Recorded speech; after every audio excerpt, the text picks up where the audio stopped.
Hello बच्चों, आज हम लोग बातचीत करेंगे चार्ज पार्टिकल की सिचुएशन पर। चार्ज पार्टिकल की सिचुएशन पर जो चार्ज पार्टिकल है, चाहे वो इलेक्ट्रॉन हो, प्रोटॉन हो, बीटा पार्टिकल हो, अल्फा पार्टिकल हो, पॉजिटिव चार्ज हो, निगेटिव चार्ज हो, चार्ज का अमाउंट बहुत कम हो, बहुत ज़्यादा हो, चार्ज पार्टिकल रेस्ट पर है या मोशन पर है, और अगर मोशन पर है तो कांस्टेंट वेलोसिटी के साथ मूव कर रहा है या वेरिएबल वेलोसिटी के साथ मूव कर रहा है। इन सभी बातों पर हम चर्चा करेंगे। जैसे हम बातचीत करें कि अगर चार्ज पार्टिकल रेस्ट पर है, कोई भी चार्ज पार्टिकल हो, कोई भी हो, अगर वो रेस्ट पर है तो अपने अराउंड एक इलेक्ट्रिक फील्ड को डेवलप करता है। चार्ज पार्टिकल जिस प्लेस पर होता है उसी के अराउंड एक फील्ड डेवलप होती है जो दिखाई नहीं देती, इनविजिबल फील्ड होती है, उसे हम लोग कहते हैं इलेक्ट्रिक फील्ड कहते हैं।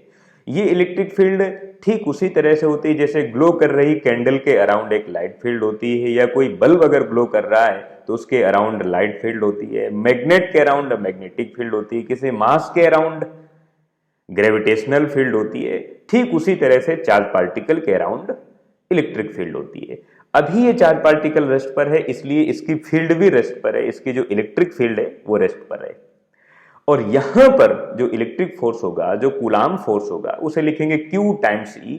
Q चार्ज की जो वैल्यू है वो है, और E intensity of electric field, यहां पर जो फील्ड की इंटेंसिटी है, इलेक्ट्रिक फील्ड की इंटेंसिटी, उसकी वैल्यू है। लेकिन ये तो फर्स्ट सिचुएशन है जब चार्ज पार्टिकल रेस्ट पर है तब की बात। लेकिन अगर यही चार्ज पार्टिकल मोशन पर आ जाए, सेकेंड सिचुएशन, अगर चार्ज पार्टिकल रेस्ट मोशन पर आ जाए, अगर ये चार्ज पार्टिकल मोशन पर आ जाता है और मोशन कांस्टेंट वेलोसिटी के साथ होता है तो एक्सेलरेशन इसका जीरो है। और अगर ये कांस्टेंट वेलोसिटी के साथ मूव कर रहा है तो इसके मोशन की वजह से एक नई फील्ड डेवलप होगी जिसे हम लोग मैग्नेटिक फील्ड कहेंगे। इलेक्ट्रिक फील्ड तो पहले से ही है और इसके मोशन की वजह से मैग्नेटिक फील्ड एक और आ गई।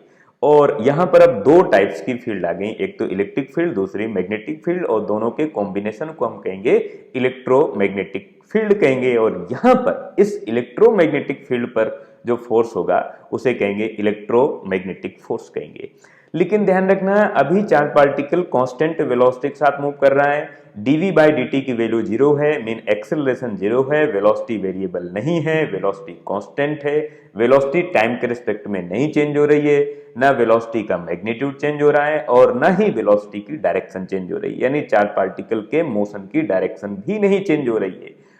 और ऐसा करने से चार्ज पार्टिकल मैग्नेटिक फील्ड को डेवलप करेगा। लेकिन अभी भी चार्ज पार्टिकल एनर्जी को रेडिएट नहीं कर रहा है, एनर्जी को इमिट नहीं कर रहा है, एनर्जी को रेडिएट नहीं कर रहा है। ये सेकंड सिचुएशन है। लेकिन अगर हम थर्ड सिचुएशन की बात करें, जब चार्ज पार्टिकल वेरिएबल वेलोसिटी के साथ मूव करे, यानी उसकी वेलोसिटी कांस्टेंट नहीं है, टाइम के रिस्पेक्ट में चेंज हो रही है, यानी dv by dt mean acceleration की वैल्यू जीरो नहीं है, और अगर चार्ज पार्टिकल वेरिएबल वेलोसिटी के साथ मूव कर रहा है, चार्ज पार्टिकल का जो एक्सेलरेशन है वो जीरो नहीं है, वेलोसिटी वेरिएबल है, कांस्टेंट नहीं है, तो चार्ज पार्टिकल इलेक्ट्रिक फील्ड तो उसके पास ही है मैग्नेटिक फील्ड मोशन की वजह से, लेकिन वेरिएबल वेलोसिटी की वजह से अब ये एनर्जी को रेडिएट करेगा। और अगर ये एनर्जी को रेडिएट करेगा तो ये एनर्जी वेव के फॉर्म में सभी डायरेक्शन में प्रोपगेट करेगी। इस एनर्जी को हम कहते हैं लाइट एनर्जी, और जो वेव है यहां पर, इस वेव को हम कहते हैं इलेक्ट्रोमैग्नेटिक वेव कहते हैं, इलेक्ट्रोमैग्नेटिक वेव। और इसकी स्पीड वैक्यूम या एयर पर 3 इंटू 10 पावर 8 मीटर पर सेकेंड होती है। तो ये चार्ज पार्टिकल की तीन सिचुएशन है।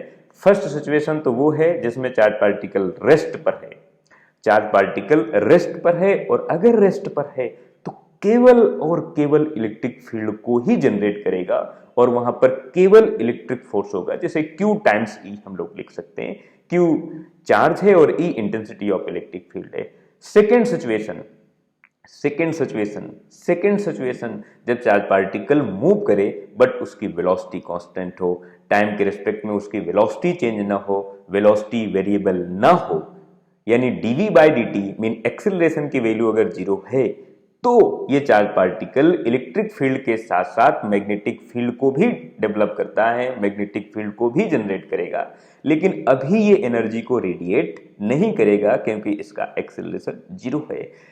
बट अगर यही चार्ज पार्टिकल थर्ड सिचुएशन में अगर यही चार्ज पार्टिकल वेरिएबल वेलोसिटी के साथ मूव करे तो जिस प्लेस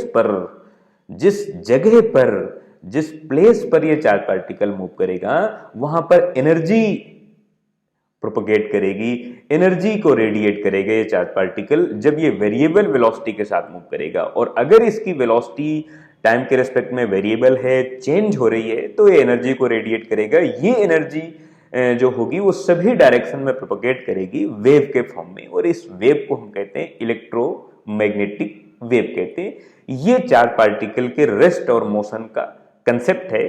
चार्ज और मोशन दो तरह का, एक तो कांस्टेंट वेलोसिटी के साथ, दूसरा वेरिएबल वेलोसिटी के साथ। जब वेरिएबल वेलोसिटी होगी तो एक्सेलरेशन जीरो नहीं होगा, और अगर एक्सेलरेशन जीरो नहीं है तो एनर्जी को रेडिएट करेगा ये चार्ज पार्टिकल। चार्ज का जो नेचर है वो पॉजिटिव हो या नेगेटिव हो, चाहे इलेक्ट्रॉन हो, प्रोटॉन हो, बीटा पार्टिकल हो, अल्फा हो, या कोई अदर चार्ज बॉडी हो, चाहे वो कंडक्टर्स हो, नॉन कंडक्टर्स हो, किसी भी तरह की कोई भी बॉडी है, उसके रेस्ट और मोशन की सिचुएशन से ये डिसाइड होता है कि वहां पर इलेक्ट्रिक फील्ड है या मैग्नेटिक फील्ड है, या इलेक्ट्रिक मैग्नेटिक फील्ड के साथ साथ वहां पर एनर्जी का भी रेडिएशन हो रहा है, जो एनर्जी वेव के फॉर्म में, लाइट एनर्जी के फॉर्म में सभी डायरेक्शन में प्रोपगेट करेगी। ये चार्ज पार्टिकल का एक छोटा सा कंसेप्ट है।